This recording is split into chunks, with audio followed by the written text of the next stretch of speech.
Showbiz Panatics, Miss Catherine Bernardo, abay awang-awa kay Mr. Alden Richards matapos mabalitaan ng ilan sa mga balita or bashing na nagaganap ngayon sa Pinas. But before that, if you haven't subscribed yet to my YouTube channel, please don't forget to like, share, and subscribe at hit mo na rin ang notification bell for more showbiz updates. Bago tayo magpatuloy sa ating updates for today's video, nais ko po muna magpasalamat sa lahat ng mga legit viewers, subscribers at ang lahat ng mga legit na nagmamahal at sumusubaybay sa mga videos natin.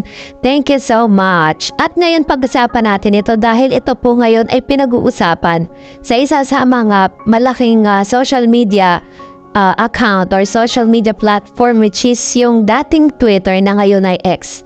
Ipinost ng isang page sa X social media account na di umano'y ipinagiba ni Alden Richards ang isang ancestral house sa Santa Rosa, Laguna para tayuan ng fast food chain store. Ibinahagi pa nito ang report ng El Reportero na ang Zavala Rivera Ancestral House na isa sa pinakamatandang ancestral house na nasabing lalawigan ay idinedemolish para bigyang daan ang pagpapatayo ng isang branch ng fast food. Ayon daw sa kanilang pagtatanong, ang branch owner nito ay walang iba kundi si Alden Richards. So dahil po dito ay nagsanga-sanga nga at talagang ang dami pong mga bashers and commentators, ang dami po nag-comment dun po sa balita na yon na tinasabi nila na napaka-insensitive at wala daw pakialam si Alden Richards kung ano ang kanyang masasagasaan. Naitanong din daw kila Alden at sa aming food chain kung ang iba pang bahagi ng building ay gagamitin. Ito naman ang samot-saring reaksyon ng netizens sa nasabing kontrobersya. Ancestral house is different from heritage site po. If illegal yung action, then dapat hindi sila binigyan ng permit ng LGU. For sure naman nagkaroon ng consultation with government officials regarding dito bago sila nag-push na gawin yung project. Why demolish if they can use the structure without alteration? Maganda nga yan para iba naman ang vibes. At dahil po dito, marami po ang nag-quote at nag-tag dito kay Alden Richards sa Twitter. Alden Richards 02, paki-explain. Kasi hindi heritage site yan. Bago kayo mag-comment, alamin muna. Yung iba may masabi lang. If I'm the owner a lot, then I can do whatever I want. Bukas naman ang panig ni Alden Richards sa isyong ito. Ayon naman sa manager ni Alden na si Carlitz de Guzman, hindi raw ancestral house yung pinagiba dahil merong may-ari nito. Ang itatayong fast food chain sa Santa Rosa ay tabi umano ng ancestral house. Yun naman pala. Kasi ang dami po kasing, alam niyo naman diba, palagang ang tao talaga makapag-komento lang ni hindi muna nag-research, diba? Kasi iniisip nila na yung ancestral house na Zavala Ancestral House na matatagpuan sa Santa Rosa, Laguna kung saan doon po nagpatayo ng kanyang McDonald's. Kakainan lang nagkaroon siya ng groundbreaking doon. At itinuturo si Alden Richards daw di mano ang nagpagiba. Nakatayo pa rin naman palang ancestral house hanggang ngayon at hindi naman po yun ang pinagiba nila.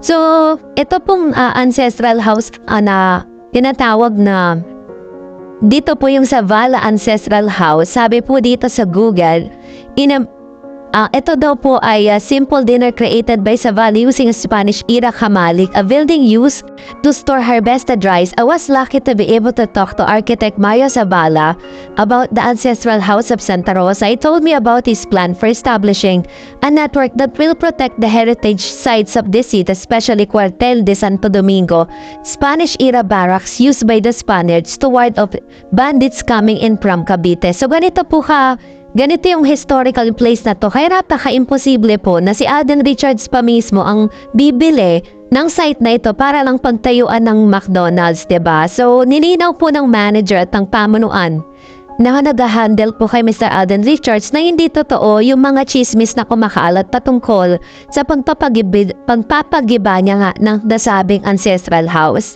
So, dapat mo malinaw na yon sa lahat ng mga supporters at bashers ni Alden Richards kasi yan ang nagsisirculate. Imbis na si Alden Richards nakakapag-focus siya doon, ang dami pong nagtatag sa kanya, dami nagko-quote sa kanya, dami nagko-call out sa attention niya. Dahil dun sa naging desisyon niya to buy lot dito sa Santa Rosa, Laguna. Beside, dito po sa ancestral house na tinatawag, yung sa Vala Ancestral House na iniingatan and very historical sa Santa Rosa, Laguna. So yun po yung kanilang nirereklamo. Pero in the end, nabigyan din naman ng linaw ang lahat ng yan. At for that, narito naman ang ilan sa mga reaction po ninyo patungkol sa inihatid po sa inyong politikong nanliligaw kay Catherine Bernardo.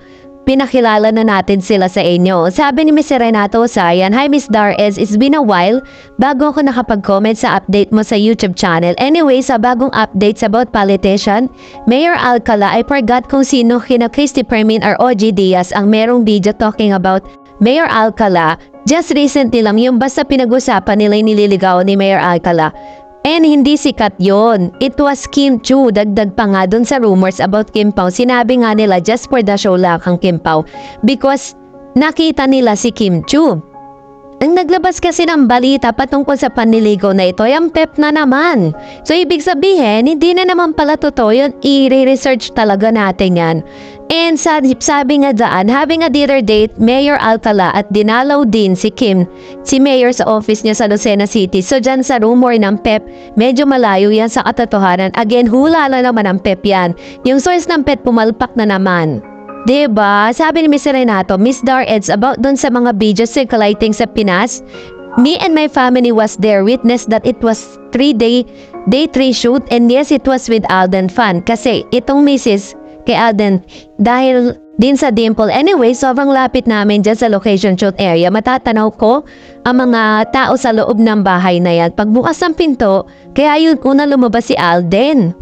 Sabi niya gan, yung isa ni Kat, meron si Kat na nakasign pointing her face down her neck. Naread ko ang lips niya, sinabi nga may lipstick stain in your face. Then suddenly Alden covers body the 3 before checking it done. Thumbs up at sign, meaning it's okay na to those people. Nagsabi ng medyo cool si Kat kay Alden. Kabaliktaran yun pag nakita mo yung dalawa up close kung paano magyakapan yung dalawa sa loob ng van at dun sa sala ng bahay, pati sa picture taking namin super yakap si Alden. O diba, ay, yun yung talaga yung legit na na komento. Yun yung legit dahil talagang dalawang mata mo kitang-kita yung mga pangyayari at yung mga lumalabas sa video at photos. Yun ay wala namang emosyon yun eh. Sabi ni Ma'am Shelina Pagla, "Hey po miss, my reaction to his HLA, mahirap din yung paggawa ng movie, grabe, dinadumog sila sa taping place. Kung saan yung showing, wag bigyan ng anumang negatively kasi tayo din ang manonood kasi yan ang trabaho nila. Pasayahin ng mga Filipino, ang mali lang sa mga supporters side by side, tayo nasisira kaya kasi yan ang mga Pilipino." Sabi ni Miss Marilu Bautista, Austria, "Magulo ang buhay politika but still, up to Kat kung bet niya ang buhay politician." Sabi ni Marietta Trinidad, "Naku Alden, wag babagal-bagal kay Catherine. Dahil maraming nakapila, kapag may naunahan ka, sorry na lang. Kung type mo talaga siya, talian mo na baka makabitaw pa." Ayan naman po ang kanyang komento. Sabi ni Ma'am Conchita, "Kat, mas magul po ang politics. Di po nila maintindihan ang passion nyo as an actress. Kat then only, go, go, go." Alam niya po, yung mga past relationship niya lahat po yung artista at hindi po lahat yung nagtagumpay due to conflicts of schedule. Yun din po yung naging dahilan ng paghihiwalay. Pero sikat po daw yung mayor na yan eh. Yung mayor ng Lucena, sikat daw yan. At nakikita ko yan sa mga TikTok na talagang daming yung followers. Niresearch ko na siya, diba? And of course, sabi ni Ma'am Bergie Pamposa, "Hi Ma'am Dars, thanks again for your updates." Ay grabe si Miss Catherine, Ma'am Dars. Talagang maraming magkakagusto sa ating mahal nating Miss Cat. Kasi hindi lang maganda pa ang puso inside and out. Ay oo Ma'am Dars, itong politika na ito, Nanonood ko siya, super crush niya si Miss Catherine at sabi rin Miss Eliza Molak, "Miss Cat is the most beautiful." Lalo daw pag titignan mo ang ganda niya. Kani Eliza Molak. God bless you. God bless Cat then forever. Ayan. Thank you so much. And that's it for today. For more videos and updates, please don't forget to like and subscribe. And please don't forget to follow my Facebook page, Dar-Ez TV. God bless everyone.